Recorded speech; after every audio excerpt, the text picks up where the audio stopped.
Bienvenidos a este segundo vídeo del ciclo Reaprendiendo de lípidos.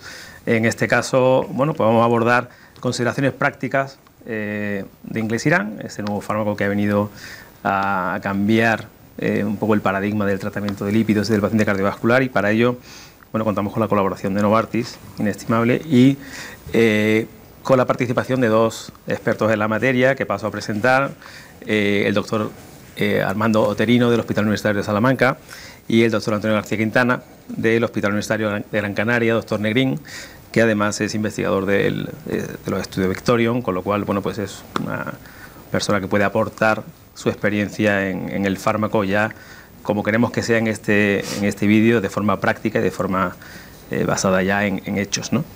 Realmente, bueno, pues el inclisiran viene a aportar, a tapar lagunas que tenemos en el manejo de nuestros pacientes, y bueno, pues es importante que sepamos cómo hacerlo, y para ello vamos a empezar hablando de qué paciente se beneficiaría de inclisiran, en qué paciente vamos a usar inclisiran basándonos en la indicación que tenemos admitida desde el mes de septiembre. Armando. Muy bien, pues vamos a repasar un poquito cuál es el paciente candidato, ¿no? Como vemos en la diapositiva, tenemos 3 pacientes candidatos. En primer lugar, aquel paciente que ya tiene una enfermedad cardiovascular establecida y que no se encuentra controlado con la dosis máxima de estatina, con una diferencia, ¿no?, que puede ser con o sin ezetimibe. También sería candidato el paciente con hipercolesterolemia familiar heterocigota que tampoco esté controlado con estas dosis máximas toleradas de estatinas, igual, más menos el ezetimibe, o aquellos pacientes que tengan una intolerancia o una contraindicación a las estatinas, todos ellos englobados dentro del grupo de LDL, colesterol por encima de 100 miligramos por decilitro.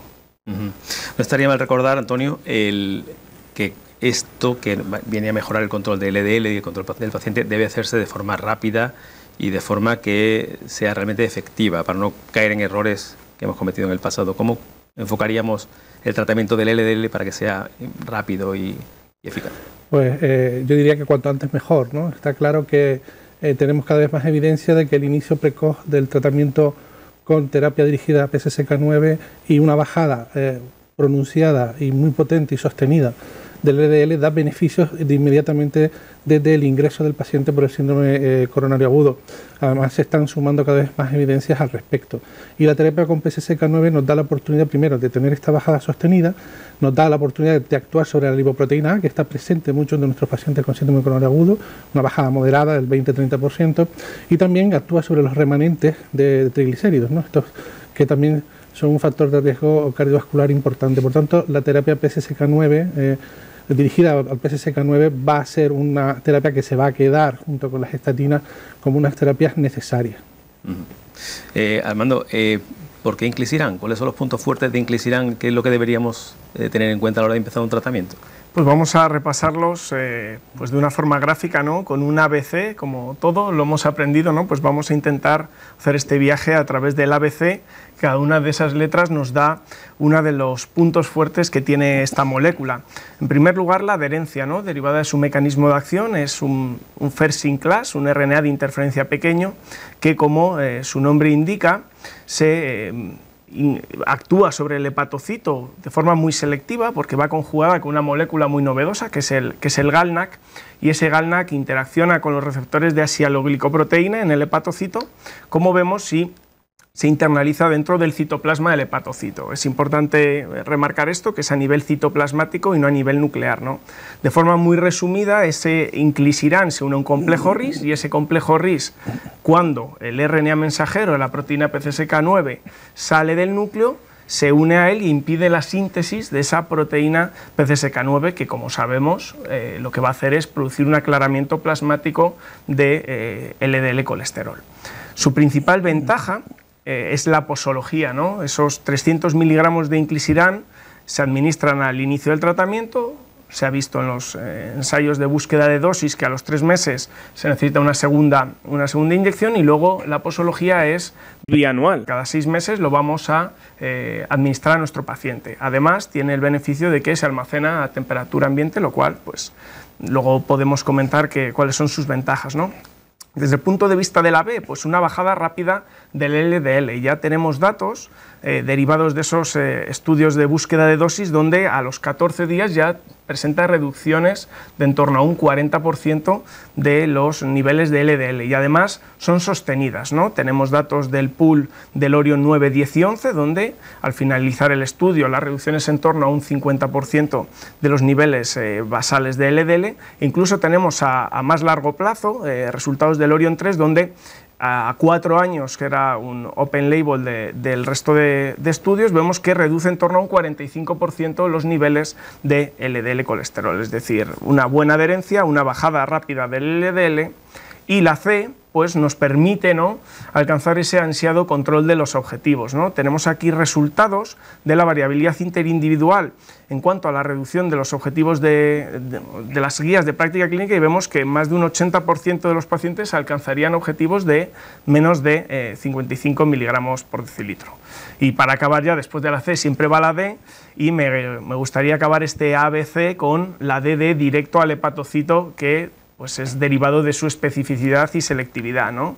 Vida media de unas 7 horas aproximadamente en plasma, concentraciones plasmáticas picos alcanzan aproximadamente a las 4 horas de administrarse, y lo más interesante, ¿no?, es que los niveles son indetectables a las 48 horas después de su administración por esa selectividad a nivel del hepatocito. No requiere ajuste de dosis, a nivel renal ni hepático, y no interacciona con ninguno de los citocromos, con lo cual tampoco va a interaccionar con ninguno de los fármacos que ponemos para reducir los niveles de LDL colesterol. Y por último, ya para acabar, pues esa eliminación es metabolizada vía hepática, un 16% por vía renal, lo cual pues nos da seguridad a nivel de la inyección, con poquitos efectos adversos que son derivados del punto de punción.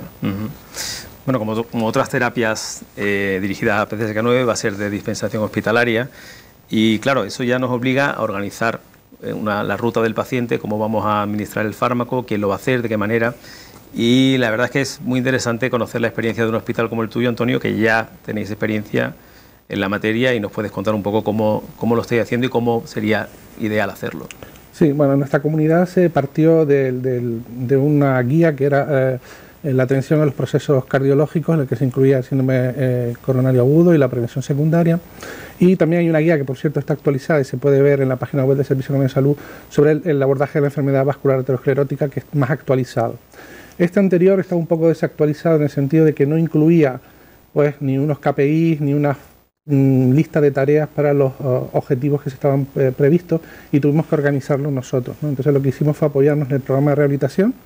Entonces la enfermera de rehabilitación cardíaca se encarga, la habilitamos para poder pedir las analíticas y asegurarse de que todos los pacientes tuvieran el perfil lipídico y todos los factores de riesgo cardiovascular estudiados, y que a las 4 semanas pudieran también dejar pedida esa analítica y la cita con rehabilitación, y asimismo poder pedir pruebas de esfuerzo o incluso ecocardiogramas si fuera necesario, ¿no? en los pacientes en que fuera necesario.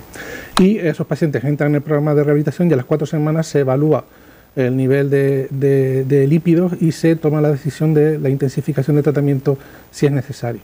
¿Qué pasa? Como todos tenemos problemas para acaparar todo el pool de pacientes que van a cualquier programa de rehabilitación, la mayoría abordamos un 30%, 40% en algunos centros es un éxito. Sí, como éxito. 70%, estuve leyendo en alguna guía, sería el éxito total, pero yo creo que en ningún país del mundo se llega a esto, ¿no? Entonces lo que hicimos fue que el resto de pacientes pudieran tener esta analítica, y que la cardióloga, en este caso de rehabilitación cardíaca, revisara estas analíticas, hiciera una consulta virtual a las 4 semanas para analizar este perfil lipídico e intensificar el tratamiento en el caso de que fuera necesario. Con eso hemos conseguido que el 83% de los pacientes que han tenido un síndrome coronario agudo tengan esa evaluación a las 4 semanas y se pueda intensificar y ajustar el tratamiento en el caso que fuera preciso, ¿no? Esto es muy importante. Con esto también hemos conseguido que la terapia dirigida a PCSK9 se ha multiplicado por 5, ¿no? Hemos conseguido que nuestros pacientes estén mejor controlados, ¿no? Y lo que hace es que el paciente, la primera dosis de terapia de PCSK9, sea Brucumab, Alirocumab o Inclisiran, que ya los estamos administrando, se lo administra la enfermera de rehabilitación cardíaca. En el caso de los anticuerpos, pues se llevan sus inyecciones para autoadministrárselo, y en el caso del Inclisiran ya sale con la cita para los 90 días, pasar por farmacia, recoger el fármaco, y entregamos unas instrucciones para que el enfermero de atención primaria les ponga la siguiente dosis. Este es nuestro planteamiento, que facilita muchísimo el tratamiento de los pacientes y también hace que el paciente vaya a atención primaria y que también el médico de atención primaria se implique. Claro, porque eso es otro punto débil de la cadena del manejo en prevención secundaria, que es esa continuidad asistencial que debería tener una vez que salen de las unidades de rehabilitación cardíaca o de la consulta de cardiología.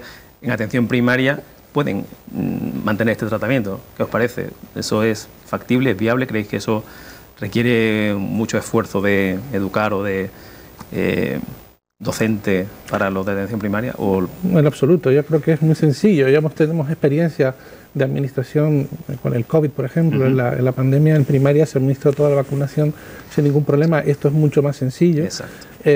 Además, es simplemente transmitir la información a atención primaria para que ellos sepan que el paciente tiene que administrarle este tratamiento, y yo creo que implicar al médico de atención primaria el seguimiento también posterior de estos pacientes, porque por ejemplo nosotros en nuestra comunidad, un paciente de bajo riesgo, es decir, un paciente con buena función ventricular, con revascularización completa y tal, que al año está bien, no va a seguir siendo visto por cardiología, claro. Va a seguir siendo visto por atención primaria, y ahí donde atención primaria tiene que seguir echando un ojo a que sus factores de riesgo estén bien controlados, entre ellos, por supuesto, el perfil lipídico. Aspectos de seguridad del fármaco, me gustaría que comentarais vuestra opinión. En los estudios eran muy buenos resultados en seguridad. En la práctica, ¿creéis que va a ser igual? ¿Qué problema podríamos tener? Nosotros hemos hecho cientos de administraciones en el ensayo clínico y ya llevamos como una docena de administraciones en vida real ya administrando inclisiran, y no tenemos grandes problemas en cuanto a seguridad. Es un fármaco, como has comentado, muy selectivo, que va directo al objetivo y por tanto no genera efectos adversos alrededor, ¿no? E incluso en la punción tampoco se generan efectos... ¿Reacción local poca? Muy poca, muy poca. Sí. Incluso yo creo que menos que con los anticuerpos. Sí, que el mecanismo es que es muy limpio, ¿no? Podemos decir, ¿no? Es muy directo, entonces sí, nosotros también hemos visto pocas reacciones locales, o sea que... Muy bien. Otro aspecto era el tema de las zonas grises. Cuando mandas un tratamiento de polipemiante, el paciente cae en zona gris. ¿Algún truco, alguna clave para evitar eso? Porque realmente nos está pasando. Hay terapias orales que las vas acumulando y al final el paciente cae ahí en 80 de LDL. Exacto. Y se salen del visado de la autorización del PCSK9. Yo creo que tenemos que tener claro primero que una gran parte de nuestros pacientes que vienen con un síndrome coronarico agudo, por distintas razones, porque previamente ya tenían un riesgo cardiovascular elevado o lo que sea, tienen tratamiento con estatina y ya vienen con tratamiento con estatinas, con lo cual la siguiente decisión, si tenemos un LDL mayor de 100, es aplicar una terapia dirigida a PCSK9, porque es muy difícil que con terapia oral consigamos el objetivo, prácticamente diría que imposible. Por otro lado, si ya tenemos que trazar una estrategia desde el principio, según los valores basales de LDL. Todos conocemos el efecto predecible que tienen las estatinas, duplicar la dosis, añadir ezetimibe o incluso el ácido bempedoico, sabemos hasta dónde podemos llegar. Si aplicando estos cálculos sabemos que no vamos a poder llegar, es mejor plantearte la terapia de inhibición o de silenciador de PCSK9 desde el principio y no esperar a agotar la terapia oral, porque podemos quedarnos fuera de indicación, ¿no? Y entonces el paciente no va a llegar al objetivo que queremos, que es que esté por debajo de esos 55 miligramos de decilitro de LDL. Yo creo que es individualizar, o sea, aquí no estamos hablando de una terapia aditiva, sino de una terapia individualizada lipídica, ¿no? Es decir, va a haber pacientes que se beneficien de terapia oral y que con eso van a llegar, pero no podemos pedir que lleguen si ya el porcentaje acumulado de toda esa terapia oral no va a llegar al objetivo. Ahí estamos, bajo mi punto de vista, no estamos haciendo las cosas bien, ¿no? Va a haber pacientes donde ya directamente pues tengamos que ir a una terapia inyectable para lograr ese objetivo. Sí, desde luego lo que dicen todos los registros es que no lo conseguimos, no lo estamos haciendo bien y algo de innovación se impone para llegar a eso, ¿no? Y creo que los pacientes lo van a agradecer y bueno, quizás... por concluir un poco y resumir un poco, bueno, pues la innovación que proporciona inclisiran creo que viene a reforzar lo que hay, a conseguir objetivos, a conseguir adherencia y con un fármaco seguro y de fácil administración. Sí, ¿añadir algo más? Sí, yo creo que está claro que es un fármaco seguro, es eficaz, es una innovación que yo creo que es un ejemplo, antes comentábamos, ¿no?, de medicina translacional, ¿no? La terapia dirigida PCSK9 es un paradigma de medicina translacional y que brinda, pues por su posología, unas estrategias diferentes y que yo creo que en el futuro tendremos que replantearnos, ¿no?, del abordaje de la prevención en cardiovascular. Sí, los pacientes lo acogen inmediatamente y se ha hecho ya casi una pregunta obligada en la consulta. El fármaco lo demanda el paciente por la posología atractiva y por la facilidad de uso, ¿no? Sí, yo creo que estamos obligados a cambiar las estrategias y adaptarnos a nuevas estrategias de salud donde nos permita, pues, con estas posologías, ¿no?, seguir al paciente, que el paciente logre los objetivos y con terapias muy dirigidas y con mecanismos de acción novedosos. Muy bien, pues creo que podemos concluir esta charla. Creo que el objetivo se ha cubierto, que era conocer aspectos prácticos sobre el manejo de inclisiran y, bueno, pues invitaros al siguiente vídeo del ciclo. Muchas gracias.